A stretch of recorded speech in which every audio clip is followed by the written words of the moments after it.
अस्सलाम वालेकुम दोस्तों, आपका स्वागत है एक और नए वीडियो में। आज हम बात करेंगे भारत की एक ऐसी कंपनी की जो कभी देश के लाइफलाइन था, BSNL भारत संचार निगम लिमिटेड।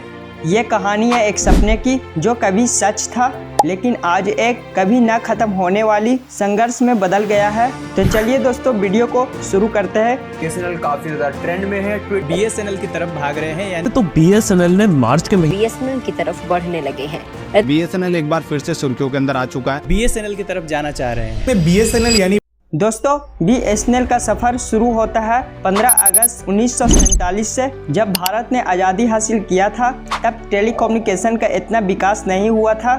सन 1980 तक इंडियन टेलीकॉम सेक्टर सरकारी कंट्रोल में था और BSNL का एग्जिस्टेंस भी इस टाइम पीरियड फ्रॉम में हुआ। 1985 में डिपार्टमेंट ऑफ टेलीकम्युनिकेशन DOT के अंदर काम करने वाली ये इंटिटी 1 अक्टूबर 2000 को एक कॉर्पोरेट इंटिटी बन गया और इसका नाम मिला भारत संचार निगम लिमिटेड यानी BSNL। सन 2000 का दौर BSNL के लिए गोल्डन एरिया था। तब BSNL के पास सबसे बड़ा नेटवर्क और सबसे ज़्यादा सब्सक्राइबर थे। हर गांव, हर गजफे में BSNL के टावर लगे हुए थे। ये वो दौर था जब मोबाइल फ़ोन नए ट्रेंड बन रहे थे। BSNL ने अपनी लैंडलाइन सर्विस के साथ साथ मोबाइल सर्विस भी शुरू किया था। BSNL का नेटवर्क कवरेज इतना बेस्ट था, दूर दराज इलाकों में भी कनेक्टिविटी का सिर्फ एक ही नाम था BSNL। लोग वेट करते थे BSNL के टेलीफोन कनेक्शन के लिए और हर घर में BSNL की रिंग बजी हुई सुनाई देती थी। लेकिन हर कहानी में ट्विस्ट आता है। BSNL के लिए ये ट्विस्ट आया प्राइवेट टेलीकॉम कंपनीज के आने से। एयरटेल, वोडाफोन, आइडिया, अब रिलायंस जियो ने मार्केट में कदम रखा। एक एग्रेसिव कंपटीशन शुरू हो गया। इन प्राइवेट कंपनीज ने बेहतर service, faster internet, attractive processing के थ्रू मार्केट को अपने कंट्रोल में करना शुरू किया। प्राइवेट प्लेयर के एग्रेसिव मार्केटिंग और इनोवेटिव प्लान्स ने BSNL को एक ठोस कंपटीशन दिया। BSNL जो एक सरकारी एंटिटी थी, ऑफिशियल डम और स्लो डिसीजन मेकिंग की वजह से पीछे छूटने लगा। फाइनेंशियल प्रतिबंध और आउटडेटेड टेक्नोलॉजी ने BSNL को और भी ज़्यादा परेशान किया।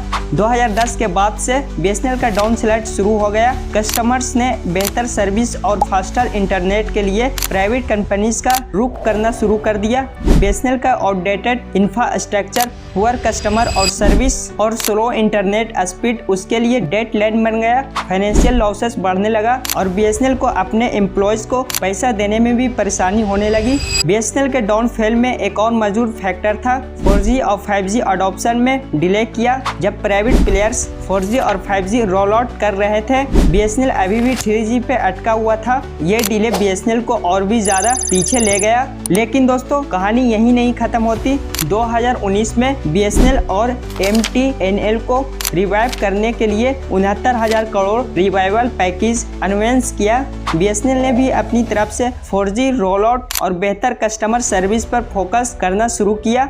Fibre to the home FTTH service launch की गई और रूरल एरियाज में फोकस बढ़ाया गया। BSNL के एम्प्लॉयज़ भी इस रिवाइवल मिशन में अपना बेस्ट दे रहे थे। अपनी पुरानी शोभा वापस पाने के लिए BSNL ने कई इनोवेटिव स्टेप लिए हैं, जैसे कि भारत एयर फाइबर और स्टैटिक पार्टनरशिप। आज भी BSNL हर गांव तक पहुंचने का अपना मिशन कंटिन्यू किया हुआ है। BSNL की कहानी एक रिमाइंडर है कि हर बड़े सफर में उतार चढ़ाव होते रहते हैं। ये कंपनी कभी भारत की लाइफलाइन थी, आज भी अपनी जगह बनाने के लिए स्ट्रगल कर रहे हैं। लेकिन उम्मीद यही है कि BSNL अपनी मेहनत और डिसीजन से एक दिन वापस अपनी पहली पोजीशन हासिल करेगी। तो दोस्तों ये थे BSNL की कहानी, एक ऐसी कहानी जो हमें सिखाती है कि कभी भी हार नहीं माननी चाहिए। अगर आपको ये वीडियो पसंद आई हो तो लाइक करें, शेयर करें और हमारे चैनल को सब्सक्राइब करें। मिलते हैं अगले नेक्स्ट वीडियो में एक नए टॉपिक के साथ। तब तक के लिए बाय।